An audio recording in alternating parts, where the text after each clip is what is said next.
Senhor esteja convosco. Ele está no meio de nós. Proclamação do Evangelho de nosso Senhor Jesus Cristo, segundo Marcos. Glória a vós, Senhor. Alguns dias depois, Jesus entrou de novo em Cafarnaum. Logo se espalhou a notícia de que ele estava em casa. E reuniram-se ali tantas pessoas que já não havia lugar nem mesmo diante da porta. E Jesus anunciava-lhes a palavra. Trouxeram-lhe então um paralítico, carregado por 4 homens. Mas não conseguindo chegar até Jesus por causa da multidão, abriram então o teto, bem em cima do lugar onde ele se encontrava. Por essa abertura desceram a cama em que o paralítico estava deitado. Quando viu a fé daqueles homens,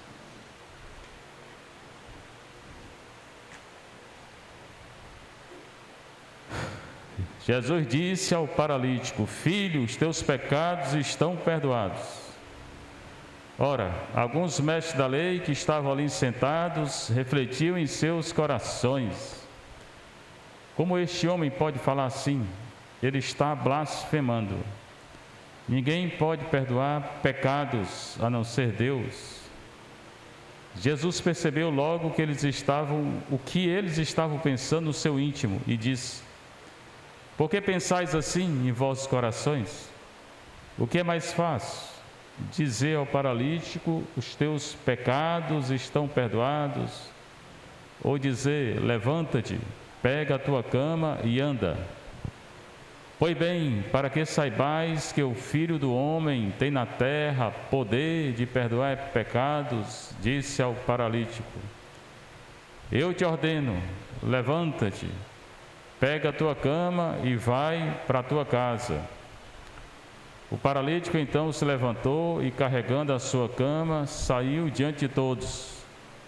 E ficaram todos admirados e louvavam a Deus, dizendo: nunca vimos uma coisa assim. Palavra da salvação. Glória a vós, Senhor. Sentar um pouquinho, você está em casa, você que está aqui na nossa paróquia de Santa Teresinha Vicente Pison. Esse evangelho é sobre cura, o mais importante. Por quê? Porque ele explica que a cura não é o mais importante. Mas as pessoas não querem entender. Aí, paciência, né? Nem gente de igreja quer entender, né? Ele bota a cura no lugar que a cura tem. Não com esse exagero aí que fazem toda hora, todo instante. Os padres da cura aí, vocês têm que ler esse evangelho para entender. É o Evangelho de Jesus Cristo, segundo Marcos 2, de 1 a 12. Depois que Jesus está curando lá, agora vai dizer o significado da cura. Alguns dias depois, ele entra de novo em Cafarnaum. Cafarnaum é a cidade de Pedro. João vai dizer que Pedro nasceu em Betsaida, mas morava em Cafarnaum. Aí se espalhou a notícia de que Jesus estava lá. Aí o povo correu, né? Como hoje também, né? Se fosse hoje, corria todo mundo para ser curado.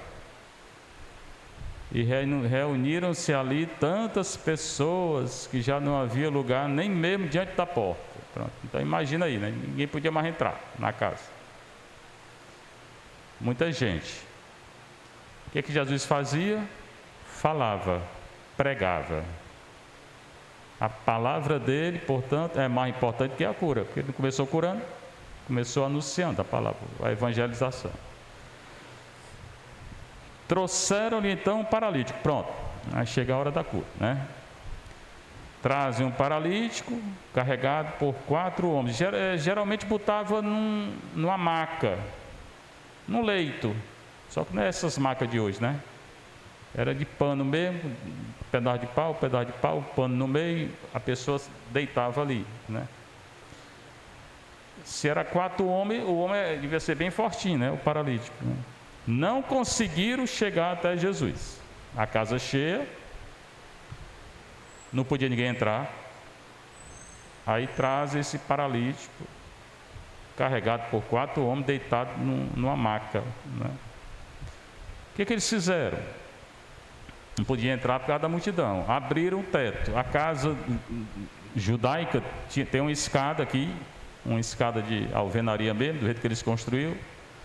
Subia pelo teto. O teto era plano, tinha uma abertura no teto para entrar o sol, a luz, não tinha eletricidade, e a água. Não tinha água, quando chovia era um milagre, né?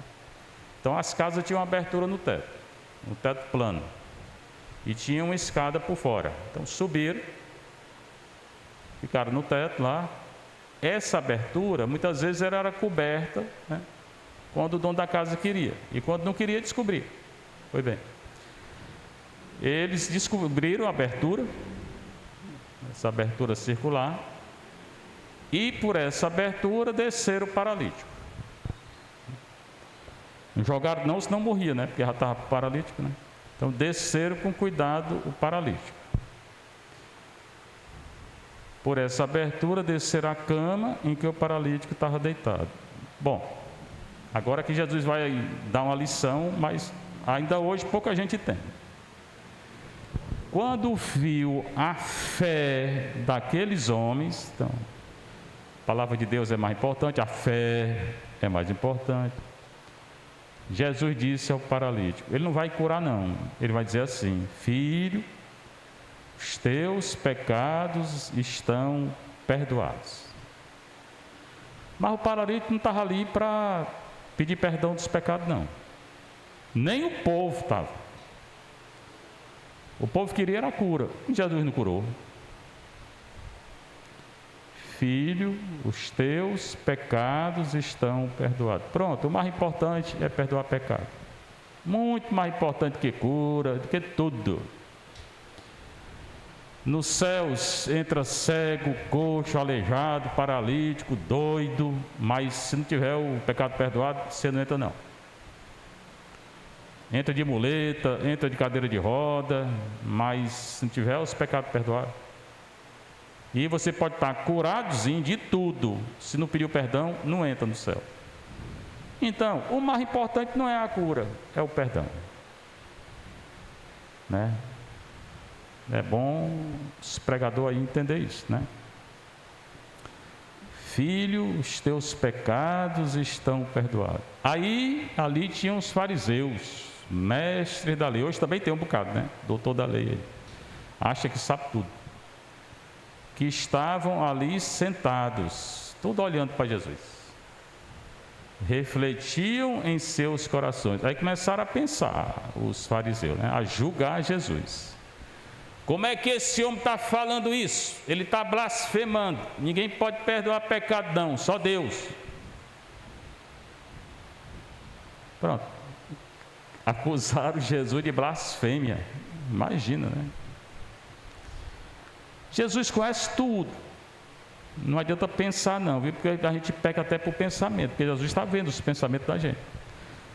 Jesus entendeu o que eles estavam pensando e disse: vocês estão pensando isso aí por quê? Vocês estão dizendo que eu estou blasfemando? Vocês estão dizendo que eu não posso perdoar os pecados? É isso que vocês estão dizendo? Aí ele faz uma pergunta, que também já expliquei aqui dezenas de vezes. Não sei, mas já expliquei não sei quantas vezes aqui, né? Só pegar aí, porque esse evangelho eu já li não sei quantas vezes aqui. Aí ele perguntou para o povo que estava, os fariseus lá que estavam, e para todo mundo: o que é mais fácil dizer?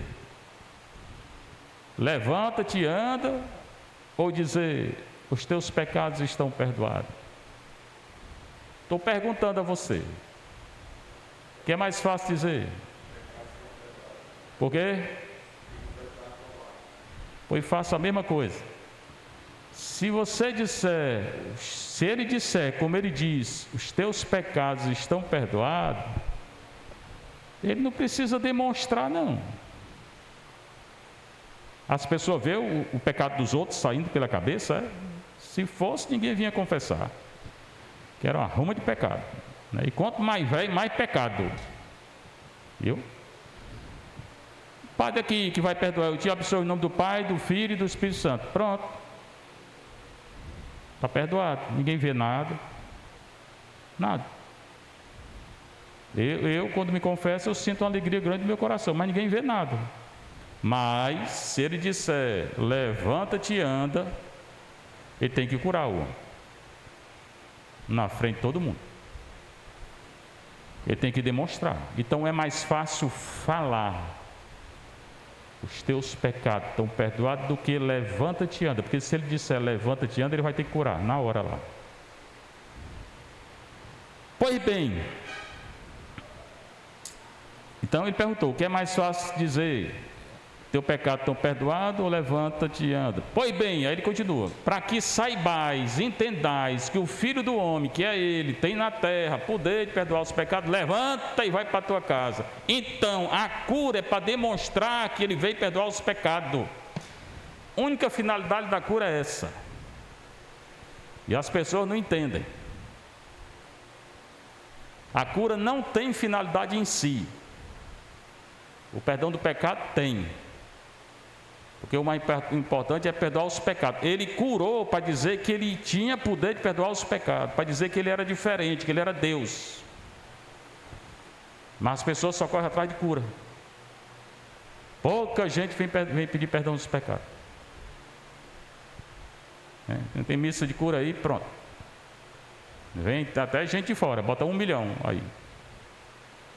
Daquele 1 milhão lá, quem é que se confessou? Conta nos dedos. Então não adiantou nada. Não adiantou nada. Jesus veio perdoar os pecados. Cura é acessório. É para demonstrar que ele tem poder. E tem mais: se ele lhe curou e você não pediu perdão, não serviu não essa cura.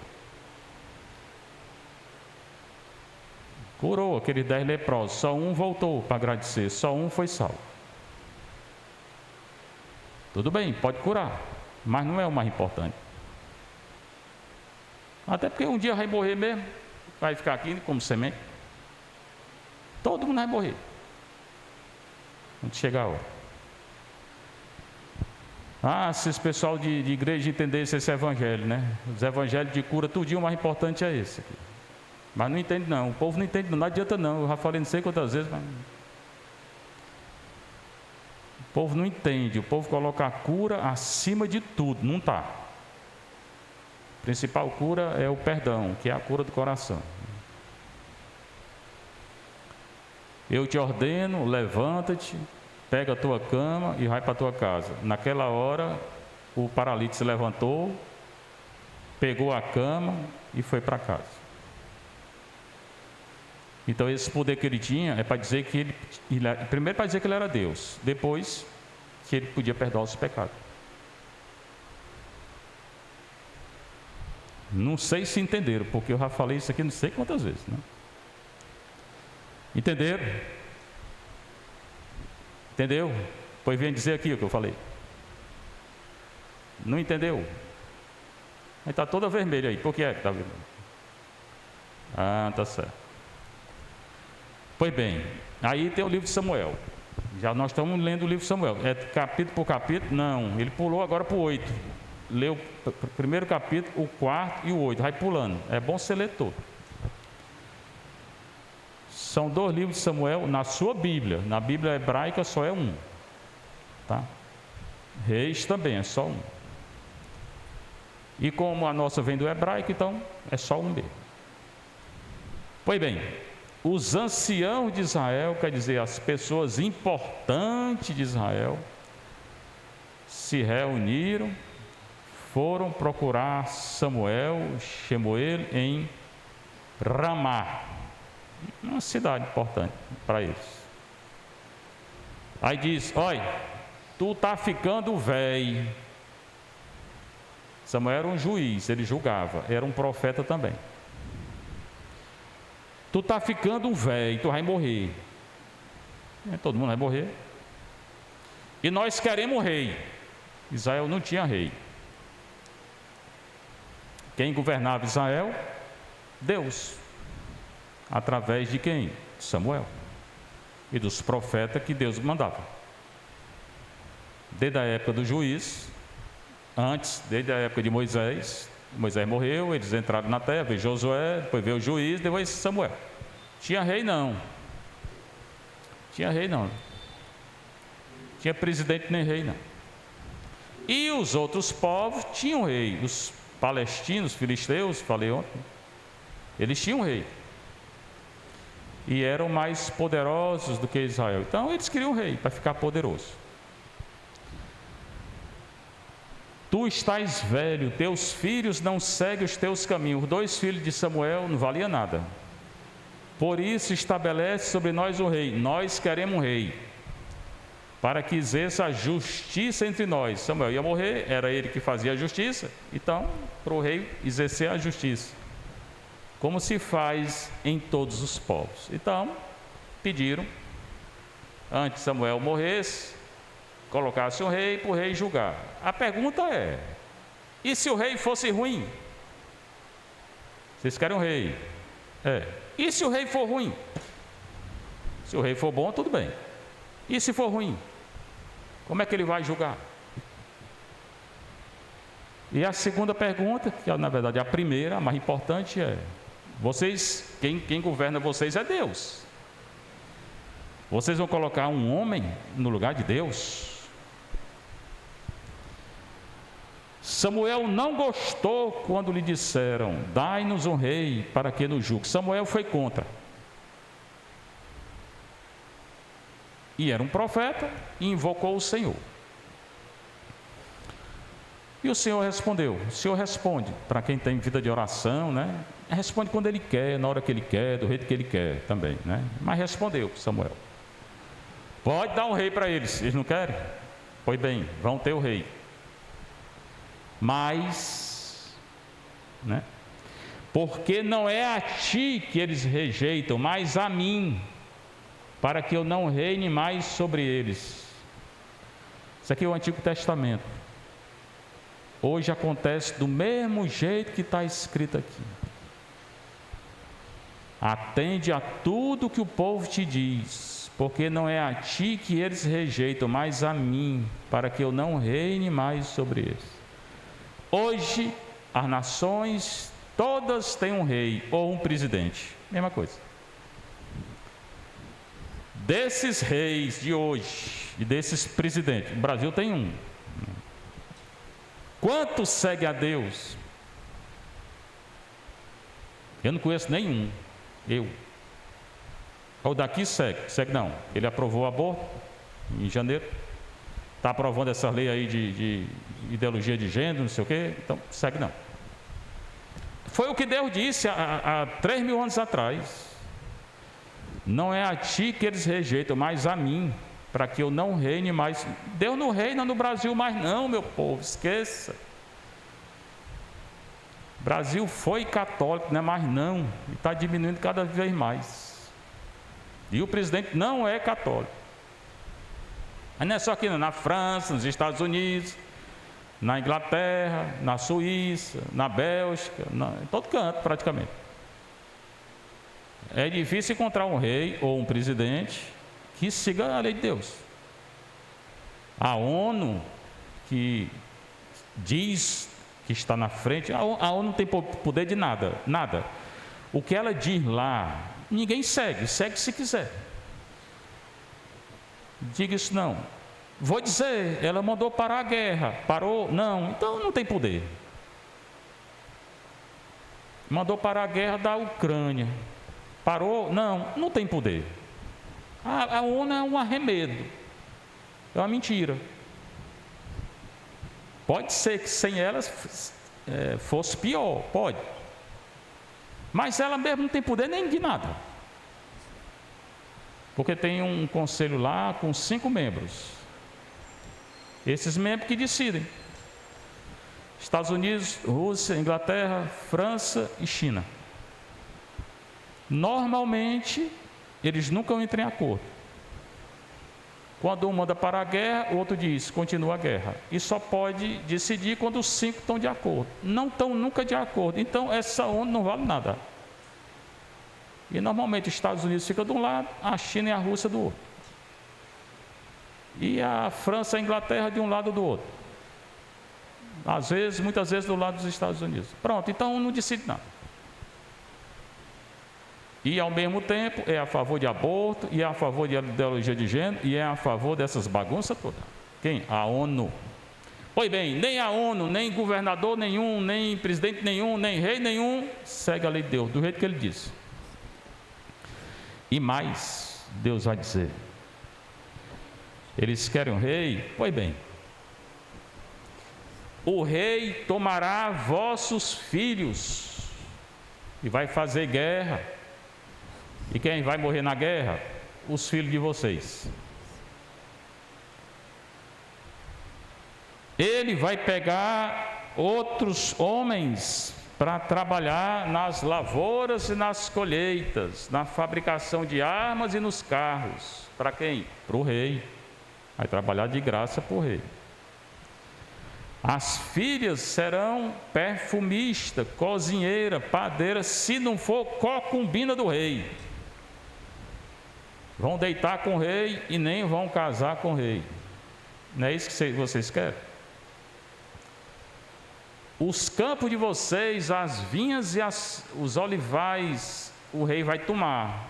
Leia 1 Reis 21, o rei Acabe tomou lá uma vinha, e o Elias se revoltou contra ele. E dará aos seus funcionários.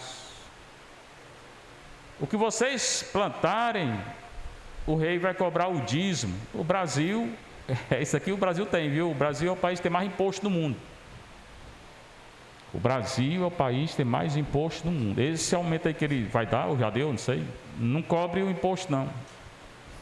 Não cobre a inflação não. O povo fica alegre, né? Porque ganha 10 reais, 15, 20. Quanto é que vai aumentar? Quanto é que vai aumentar?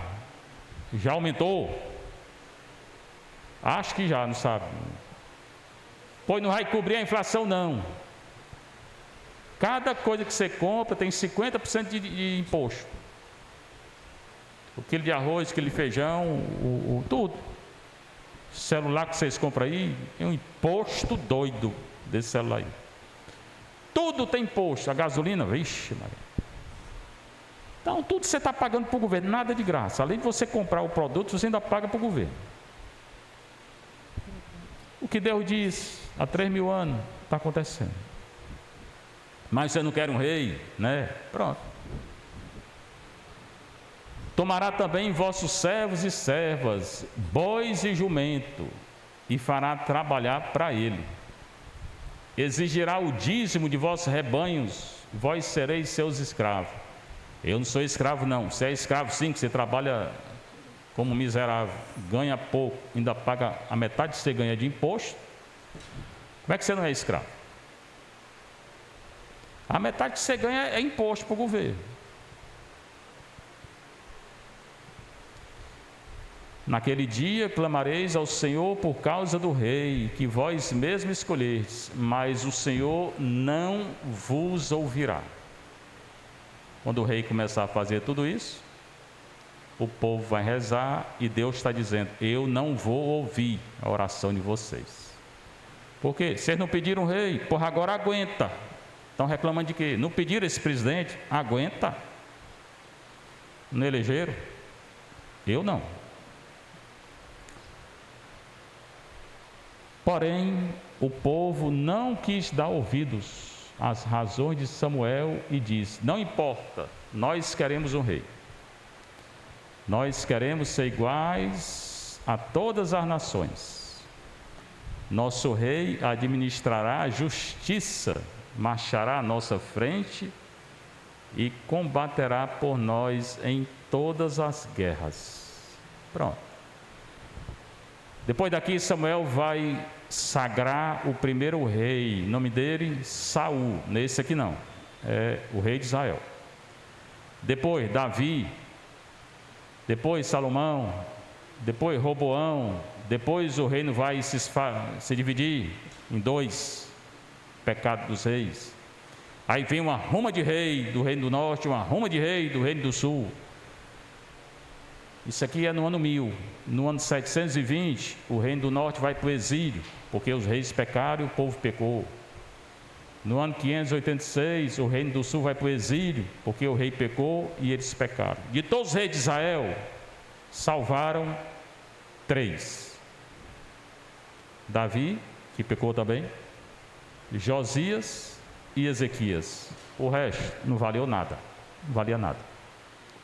O que Deus diz, aconteceu.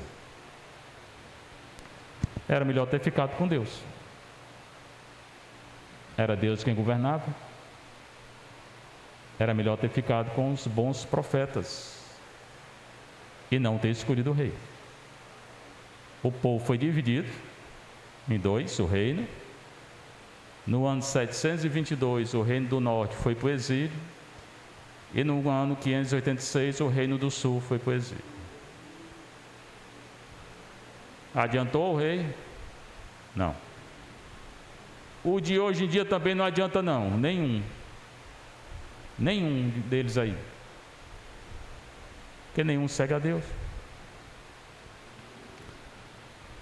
Samuel ouviu todas as palavras do povo e repetiu-as aos ouvidos do Senhor.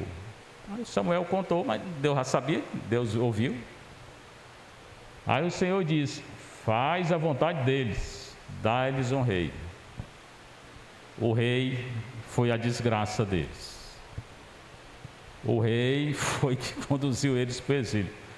Padre não ria não, eu rio é muito, porque não pediram.